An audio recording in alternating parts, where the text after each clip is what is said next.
Hello everybody. So I decided I'm going to do this video a little bit differently. I'm going to show you my outdoor studio. So anyways, let's see here. Where do we begin? So all right, we started, my husband first built this main part. Okay, that was my first request. And then I realized it kept growing and growing. Like, this is gonna grow up where it has some clematis, and it's called bridal, I think bridal veil or something like that, something bridal something. But they're little teeny white flowers, and that will fill that up in the summertime. So that'll be nice, and that'll gradually grow. So this here, I use this basket for collecting my flowers, and then this one I use for the plastic that I put under my botanicals. So this is the apothecary area where I keep all my collected things, acorns and hibiscus flowers, onion skins, and then I have other things to go over. I have soybeans and things like that. My funnels, and I found the coolest funnel for on Amazon. It has the fine mesh thing that goes right into it. It's amazing. I love that. What I use to wrap up my rolls. Let's see here. I have to measure my. I use this for measuring my fabrics and for measuring the fresh plants when I'm doing dyeing. And then I keep several of these little bowls for when I'm measuring my different chemicals. I have this scale and another one that weighs into fractions of grams. All right, so you see right in front here, this big table, that's where I roll out my botanical fabric, and then I have tubs of fabric and whatnot underneath. Then I have the dowels and pipes. My husband made a nice little shelf for me there.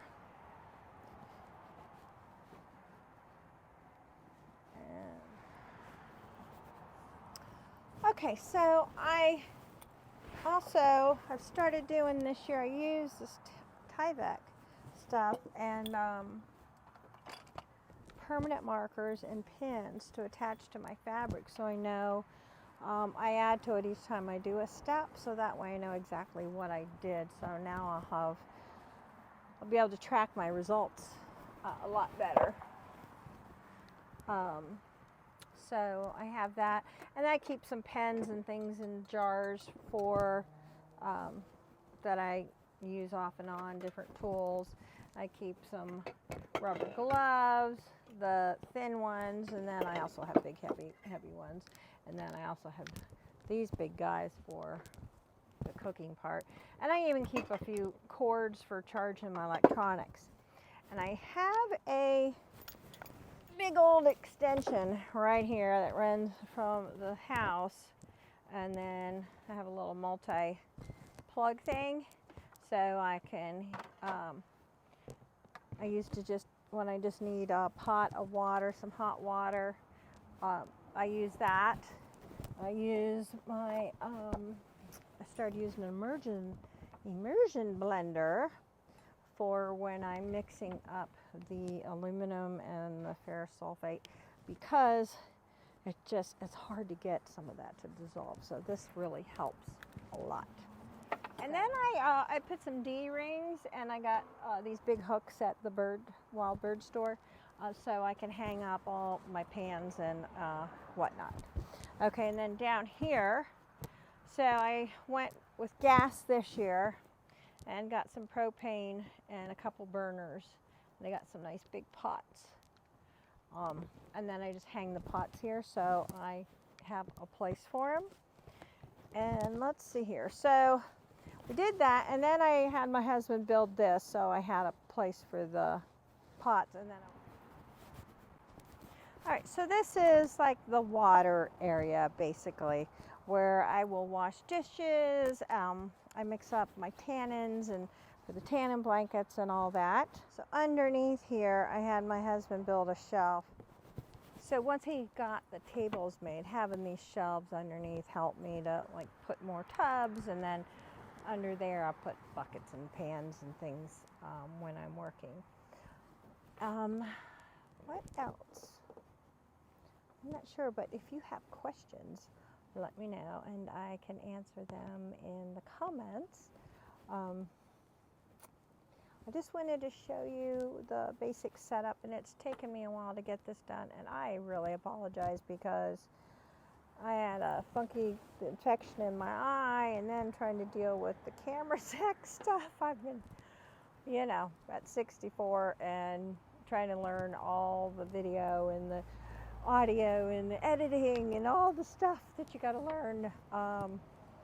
You know, being an artist, you know, isn't just being an artist anymore. You got to do all kinds of other stuff. So, teach an old dog new tricks. Okay, so I can't think of anything else. Well, let's actually take a walk in the garden. Want to do that? We'll take a walk in the garden. So you can see here, then I have my clotheslines where I hang things. Right now I've been doing some tests on my African marigolds, and that's goldenrod. So everything's kind of dying out because of the fall, but here I have African marigolds, which got way bigger than I thought they would be. And in the back, my poor little Japanese indigo down here. Yeah, that kind of got a little taken over from the marigolds. So next year I'll know better. I basically was throwing seeds in this year because everything was at such a late start. Just everything got behind because of a family emergency this year. So, all right, so let's turn. Okay, so I have a greenhouse now also, and my husband has to put shelves in when he gets off work. So we got the stones in the bottom right here, and so now I'll be able to get my plants started earlier this coming year, so I'm excited about that. There's Cookie, my baby. Hi, baby. Hi, baby. So last year when I was working, I put all my stuff, crammed it in this little thing, and then I worked on the picnic table here that I had got really just for working. But then once I got married and my husband can do wood, I'm so excited. He made me a station.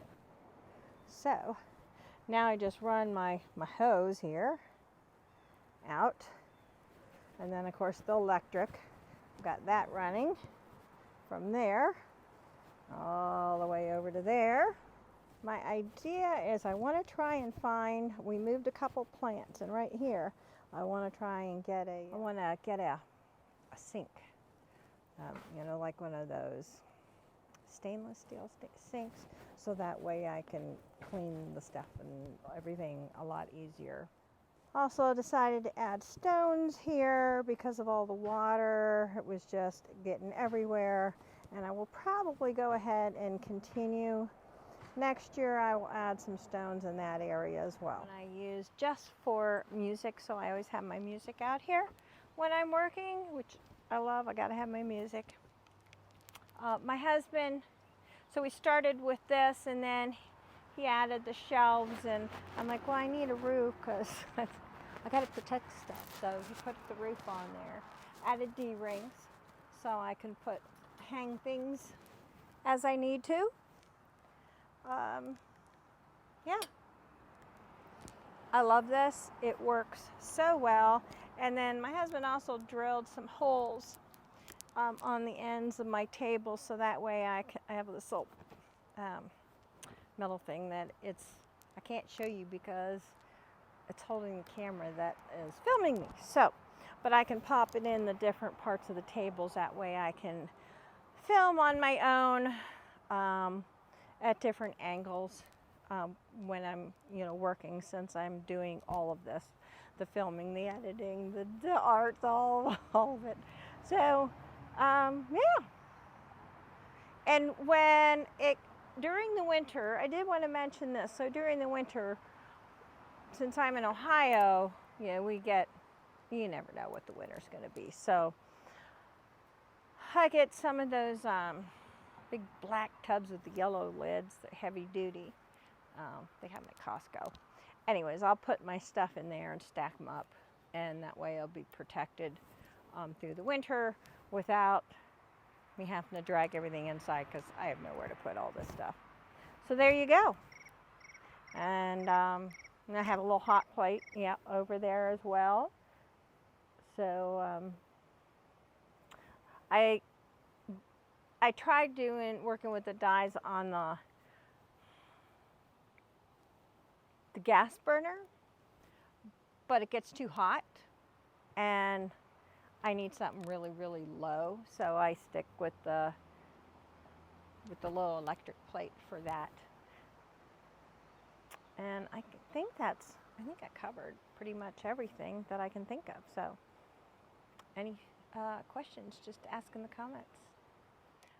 So one more thing I did want to mention is I'm trying some new audio.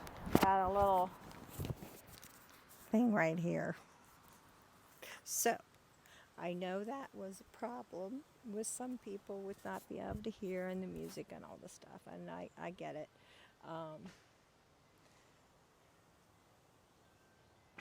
But I got this now, and hopefully this will solve all that problem. And I will watch it in future videos when I'm doing more of the process of keeping the sound, the music down when I'm talking, so that way people can actually hear me. All right. Okay, I think that's all, and I'll talk at you later. Peace.